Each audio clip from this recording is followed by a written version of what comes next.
किसान साथियों राम राम।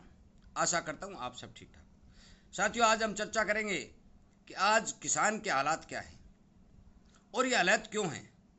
और साथियों, मैं आपको ये बता देना चाहता हूँ कि मैं लगभग 6 महीने से किसान की आवाज़ उठा रहा हूँ और सरकार तक इस बात को पहुँचाने की भरपूर कोशिश कर रहा हूँ कि आप जिन जिन क्षेत्रों के अंदर किसान को खेत के लिए पानी नहीं मिल रहा है, उन खेतों के अंदर पानी पहुंचाने का सुनिश्चित प्रयास करें ताकि किसान अपना अनाज ठीक समय पर बो सके और किसान को अच्छी आमदनी हो सके। जब तक सरकारें इस बारे में कदम नहीं उठाएंगी, किसान मारा मारा रहेगा। किसान की आमदनी बढ़ाने का कोई जरिया ही नहीं है, चाहे जो कुछ आप यत्न कर लें।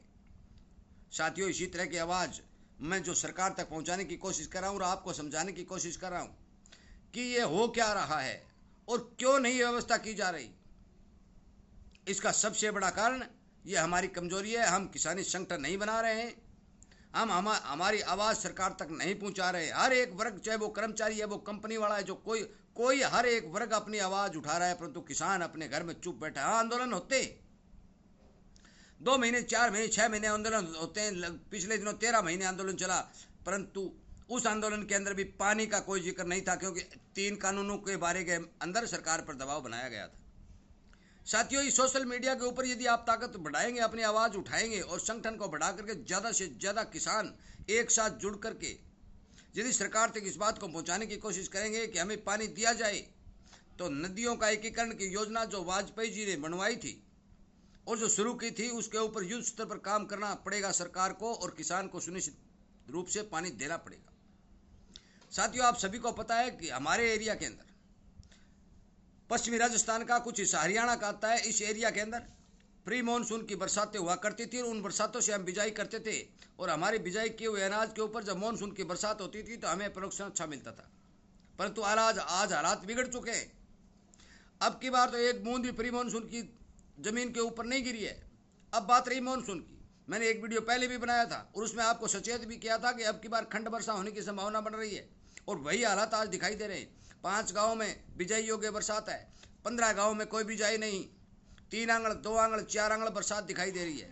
मैं कम से कम 500-700 किलोमीटर तक किसानों से बात कर रहा हूँ और वो बता रहे हैं कि हमारे बरसात नहीं है। साथियों, किसान किस चीज़ की बिजाई करेगा? आज 2 जुलाई हो चुकी है, कल 3 जुलाई होगी। यदि कल ही बरसात हो जाती है तो भी सावणी की फसल, जो मूंग, मोठ, ग्वार और बाजरा आदि जो हम बुआई करते हैं, उनके लिए समय कितना बचा है? केवल 80 दिन। क्योंकि 10वें महीने में के अंदर तो सरसों की बिजाई आ जाती है और 10वें महीने के अंदर यदि मूंग, मोठ, बाजरा, ग्वार आदि खड़े रहते हैं तो वो ठंड की वजह से वो खराब हो जाते हैं। मूंग पर पीला तो आ जाता है, मोठ पीले हो जाते हैं, ग्वार पत्ते गिरना शुरू कर देता है। प्रोडक्शन होने की कतई कोई संभावना नहीं बनती। यदि कोई 2 मन 4 मन निकल जाता है वो अलग बात है। साथियों, समय पर बुआई करना और समय पर कटाई करना ही प्रोडक्शन देता है। परंतु इतनी पछेती बिजाई किसान के लिए लाभ की बजाय घाटे का सौदा होती है। परंतु किसान की मजबूरी होती है कि उसे खेत में बीज डालना पड़ता है, वो अपना खेत खाली नहीं रख सकता। परंतु यदि सरकारें इस बारे प्रयास करें और सिंचाई की व्यवस्था सुनिश्चित करें तो देश के बहुत बड़े हिस्से के अंदर पानी को पहुंचाया जा सकता है। नदियों का एकीकरण कर करके उनको किसान को दिया जा सकता है। आज बहुत जगह मैं देख रहा हूं कि बहुत ज़्यादा पानी पहाड़ों से बहकर ज़मीन पर आ रहा है और वो नुकसान भी कर रहा है और हम सब देख रहे हैं, परंतु उस पानी को रोकने का कोई कहीं कदम नहीं उठाया जा रहा है, जिससे हमारी खेती करने योग्य भूमि सूखी रह जाती है और किसान को बड़ा नुकसान होता है। साथियों, मैं आपको बता देना चाहता हूँ कि जो सावणी की फसल हम बुआई करते हैं, उस फसल के अंदर यदि हम अब भी बुआई करेंगे तो भी हमें वो प्रोडक्शन नहीं मिलने वाला जो समय की बिजाई का प्रोडक्शन होता है। और दूसरी बात एक और मैं बता देना चाहता हूँ कि जरूरी नहीं कि अब बरसात हो जाती है तो बाद के अंदर लगातार बरसातें होती रहेंगी। बीच में यदि लांची पड़ जाती है और पछेती फसल हमारी होती है तो बिल्कुल भी उत्पादन नहीं होता। पिछले साल भी मैंने देखा था और बहुत से किसानों से मेरी बात भी हुई थी। उन्होंने बताया था हमारे 20 किलो बीघा, 10 किलो बीघा और 15 किलो बीघा का ग्वार निकल रहा है। साथियों, उसमें क्या मिला किसान को? और ये भाव, इस भाव के हिसाब से देखें तो किसान के एक बार की जुताई का पैसा किसान को नहीं मिला। साथियों, ये भारत देश है और ज़्यादातर एरिया जो है मानसून के ऊपर डिपेंड करता है। ये क्यों करता है कि 70 सालों में ही हम आज तक ये सुनिश्चित नहीं कर सके कि हम हमारे बरसाती एरिया को कम कर सकें। ज़्यादा बढ़ता जा रहा है, दिनों दिन पानी की व्यवस्था घटती जा रही है और बरसात पर निर्भरता ज़्यादा बढ़ती जा रही है। सिरसा, हिसार, हनुमानगढ़ और गंगानगर के एरिया में मैंने देखा है कि बहुत से किसानों को, किसी के 5 एकड़, किसी के 7 एकड़, किसी के 10 एकड़, किसी के 20 एकड़, जो बड़े किसान हैं उनके और ज़्यादा भी हो सकते हैं, नहरी पानी के अभाव के कारण खाली पड़े। साथियों, आप विचार करके देखें कि क्यों खाली पड़े। इसमें सरकार को दोष देना साफ बनता है कि सरकार ने समय पर किसान को पानी नहीं दिया। उत्पादन बढ़ेगा कैसे, आमदनी बढ़ेगी कैसे? जब जब उत्पादन घटता है बाहर से मंगवाने, कितना दिन बाहर से मंगवाएगी सरकार?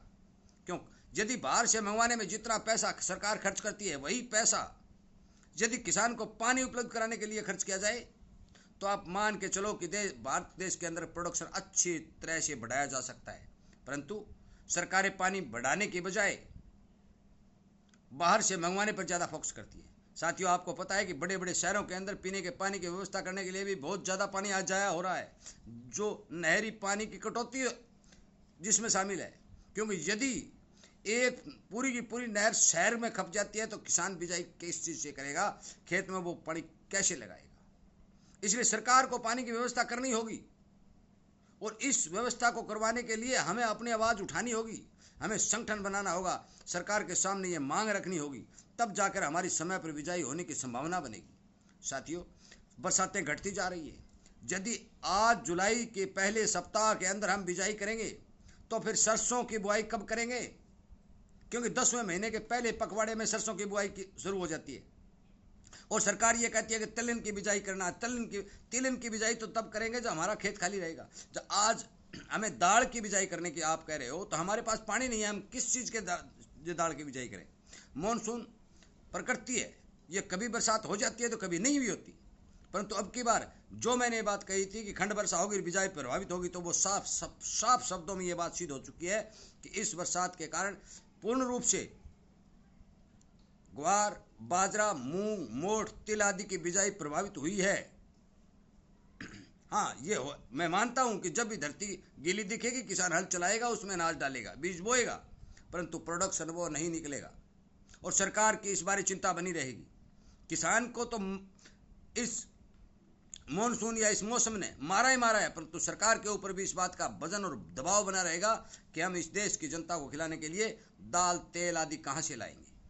साथियों, मेरे इस वीडियो को ज़्यादा से ज़्यादा शेयर करके सरकार तक इस बात को पहुंचाने की कोशिश करें कि आप इस देश के अंदर सिंचाई पानी की व्यवस्था के ऊपर ध्यान दें, मॉनसून पर निर्भरता कम करें, समय पर बिजाई करने के लिए किसान को पानी उपलब्ध करवाएं और इस बारे गौर करके युद्ध स्तर पर कार्य करें ताकि किसान की आमदनी और देश में अनाज की पैदावार को बढ़ाया जा सके।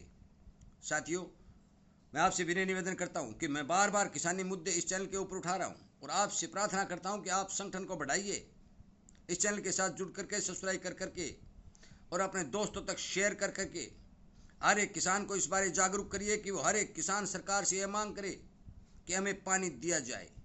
साथियों, अब की बार अपने विवेक के हिसाब से काम करें, क्योंकि मुझे नहीं लगता कि बरसात शुरू से लेकर आखिरी तक अच्छी पानी की व्यवस्था अनाज में करेगी।